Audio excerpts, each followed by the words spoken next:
নমস্কাৰ এই মুহূৰ্তত লৈ আহিছো এটা গুৰুত্বপূৰ্ণ খবৰ এবাৰ মুখ্যমন্ত্ৰী ডক্টৰ হিমন্ত বিশ্ব শৰ্মাৰ এক বৃহৎ সিদ্ধান্ত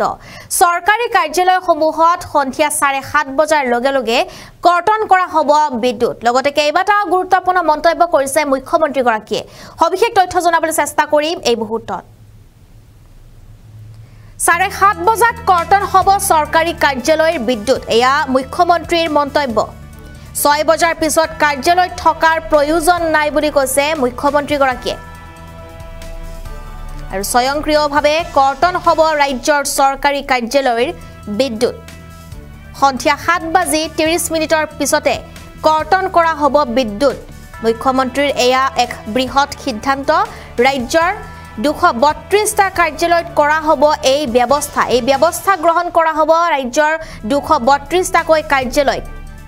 ৰাতি অধিক সময় থকাৰ বিপৰীতে পুৱা সোনকালে এঘণ্টা আগত কাৰ্যালয়লৈ অহাৰ আহ্বান জনাইছে মুখ্যমন্ত্ৰীয়ে গুৱাহাটীত কৰ ভৱন মুকলি কৰি ঘোষণা কৰিছে মুখ্যমন্ত্ৰী ডক্টৰ হিমন্ত বিশ্ব শৰ্মা আমি জনাই আছো এই মুহূৰ্তত এটা ডাঙৰ খবৰ কিয়নো এবাৰ মুখ্যমন্ত্ৰী গৰাকীৰ এক ডাঙৰ সিদ্ধান্ত দেখিবলৈ পোৱা গৈছে আৰু সন্ধিয়া 7:30 বজাৰ লগে লগে কৰ্তন কৰা হ'ব চৰকাৰী কাৰ্যালয়ৰ ভৱনৰ বিদ্যুৎ বুলি কৰ্তন কৰা হ'ব বুলি উল্লেখ কৰিছে মুখ্যমন্ত্ৰীয়ে আৰু এয়া মুখ্যমন্ত্ৰীৰ এক বৃহৎ সিদ্ধান্ত দেখিবলৈ পোৱা গৈছে মুখ্যমন্ত্ৰীয়ে কাৰ্যালয়ত কামৰ সলনি আড্ডা দিয়াটো বন্ধ কৰক বুলি উল্লেখ কৰিছে চৰকাৰী কৰ্মচাৰীক হকিয়ালে মুখ্যমন্ত্ৰী ডক্টৰ হিমন্ত বিশ্ব শৰ্মাই ৰাজ্যৰ চৰকাৰী কৰ্মচাৰীক মুখ্যমন্ত্ৰীয়ে দিলে নীতিপাঠ ৰাজ্যৰ চৰকাৰৰ কৰ্মচাৰীক মুখ্যমন্ত্ৰীৰ 10টা নীতিপাঠ দেখিবলৈ পোৱা গৈছে ইয়াত আৰু তেওঁলোকে কৈছে যে সন্ধিয়া 7:30 বজাতে বিদ্যুৎ কৰ্তন কৰা হ'ব গুৱাহাটীত কৰ ভৱন উদ্বোধন কৰি মন্তব্য কৰে মুখ্যমন্ত্ৰীয়ে নিশালৈকে থকাৰ বিপৰীতে কাৰ্যালয়ত পুৱাই এঘণ্টা আগতে আহিব লাগে আৰু সেই আহ্বান জনাইছে মুখ্যমন্ত্ৰীয়ে সন্ধিয়া 6 বজাৰ পিছত কাৰ্যালয়ত থকাৰ কোনো প্ৰয়োজন নাই বুলিও ক'লে মুখ্যমন্ত্ৰীয়ে কাৰ্যালয়ত কামৰ সলনি আড্ডা দিয়াটো বন্ধ কৰিব লাগে কৰ্মচাৰীক ক'লে মুখ্যমন্ত্ৰী ডক্টৰ হিমন্ত বিশ্ব শৰ্মাই আৰু কৰ্মসংস্থাপন বিচাৰি অসমৰ মানুহ বাহিৰলৈ যাব নালাগে বাহিৰৰ মানুহ অসমলৈ আহিব লাগে বুলি উল্লেখ কৰিছে মুখ্যমন্ত্ৰীয়ে উন্নয়নৰ বাবে অকল আবেগিকভাৱে নহয় হৃদয়ৰ পৰা ভাল পাব লাগে আৰু হেয়া ক'লে মুখ্যমন্ত্ৰীয়ে তেওঁ ক'লে যে হৃদয়ৰ পৰা ভাল পাব লাগিব ৰাজ্য দেশক আৰু পান মছলাৰ পেকেটৰ বাবে মুখ্যমন্ত্ৰীয়ে বেয়া লাগিলে নহ'ব বুলি কৈছে আৰু লগতে কৰ্মচাৰীৰো বেয়া লাগিব লাগে বুলি উল্লেখ কৰিছে মুখ্যমন্ত্ৰীয়ে অকল মুখ্যমন্ত্ৰীয়ে ৰাজ্যখনক সলনি কৰিব নোৱাৰে কৰ্মচাৰীও সহায় কৰিব লাগিব কৰ সংগ্ৰহৰ নামত চৰকাৰী ধন আত্মসাৎ কৰাটো বন্ধ কৰিব লাগিব যুৱ বিষয়া কৰ্মচাৰী কামক লৈ যেটো ঋণাত্মক কথা শিকাব নালাগে তেওঁলোকে মন্তব্য কৰিছে এনেদৰে মুখ্যমন্ত্ৰী ডক্টৰ হিমন্ত বিশ্ব শৰ্মা আৰু কেইবাটাও গুৰুত্বপূৰ্ণ মন্তব্য দিছে কৰ্মচাৰীসকলক লৈ মুখ্যমন্ত্ৰী ডক্টৰ হিমন্ত বিশ্ব শৰ্মাই তেওঁ কৈছে যে 7:30 বজাত কৰ্তন হ'ব চৰকাৰী কাৰ্যালয়ৰ বিদ্যুৎ আৰু 6 বজাৰ পিছত কাৰ্যালয়ত থকাৰ কোনো প্ৰয়োজন নাই স্বয়ংক্ৰিয়ভাৱে কৰ্তন কৰা হ'ব ৰাজ্য চৰকাৰৰ কাৰ্যালয়ৰ বিদ্যুৎ সন্ধিয়া 7:30 মিনিটৰ পিছতে কৰ্তন হ'ব বিদ্যুৎ আৰু ৰাজ্যৰ 232টা কাৰ্যালয়ত কৰা হ'ব এই ব্যৱস্থা ৰাতি অধিক সময় থকাৰ বিপৰীতে পুৱা সোনকালে এঘণ্টা আগত কাৰ্যালয়ত অহাৰ আহ্বান এই মুহূৰ্তত আমি তেওঁৰ সেই মন্তব্য শুনাই ল'ব বিচাৰিম ইলেক্ট্ৰিচিটি মই লোক নিৰ্মাণ বিভাগক এটা বিশেষ কথাৰ কাৰণে নজৰ ৰাখিবলৈ অনুৰোধ কৰিম যে এতিয়া আমাৰ নতুন কনচেপ্টটো হ'ল গ্ৰীণ বিল্ডিং গতিকে প্ৰত্যেকটো বিল্ডিঙতে যিকোনো বিল্ডিং ডিজাইন কৰাৰ আগতে তাত কম ইলেক্ট্ৰিচিটিত কেনেকৈ বিল্ডিং হ'ব পাৰে বিকজ আমি টকা বচোৱাৰ কথা নহয় আমি নতুন প্ৰজন্মৰ কাৰণে আমাৰ পৃথিৱীখনক আমি বচাব লাগিব যেতিয়া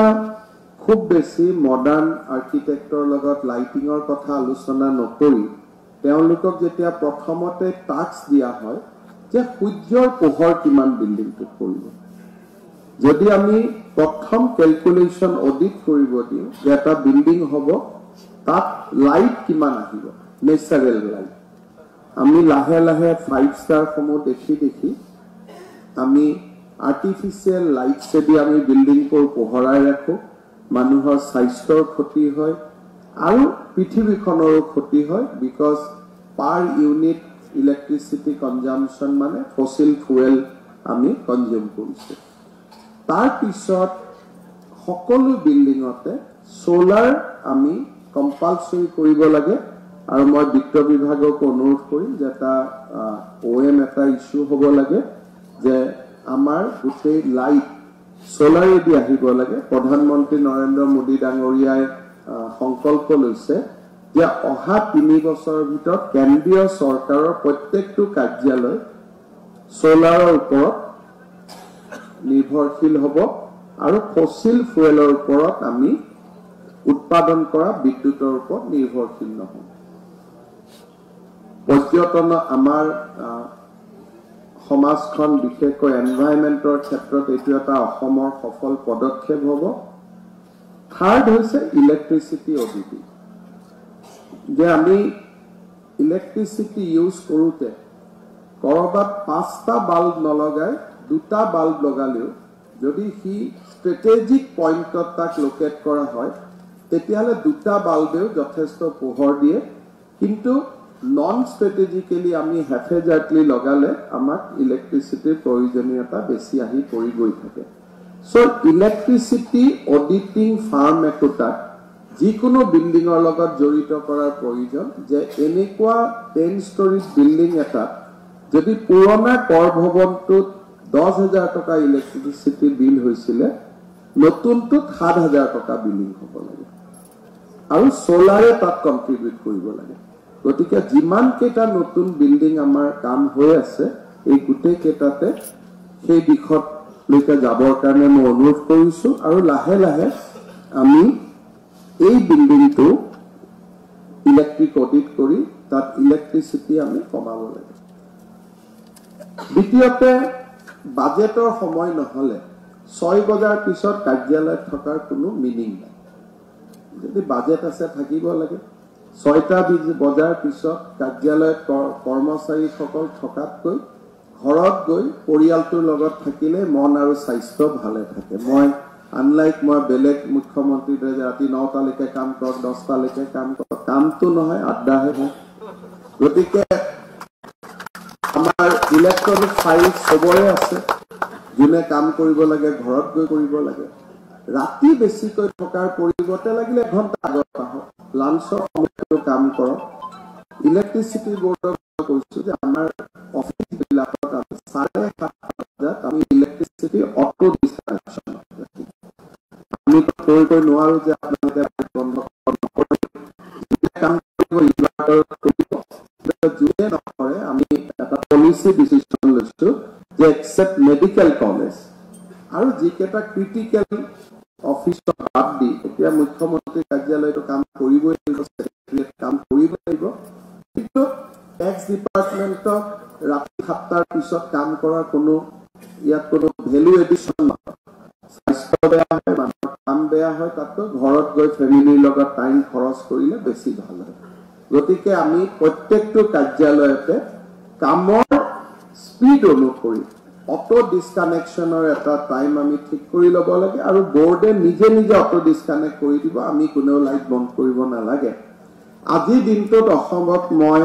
232 কাৰ্যালয় অটো ডিসকানেকশনলৈ লৈ আহিছো। আজি দিনটোত 232 কাৰ্যালয় অটো ডিসকানেকশনত গৈছে আৰু কোনো আপত্তি কৰা নাই। আৰু কেতিয়াবা কেতিয়াবা কোৱাৰ্টাৰ বিলাকত আমি যদি ইলিগেল কাৰেণ্ট ৰাখি থৈছিলো সেইটো ডিসকানেক্ট হৈছে, নিজে বিল দিব, সেইটো এটা ভেলু এডিশ্যন চৰকাৰৰ লাভ হৈছে, সেইটো বেলেগ কথা।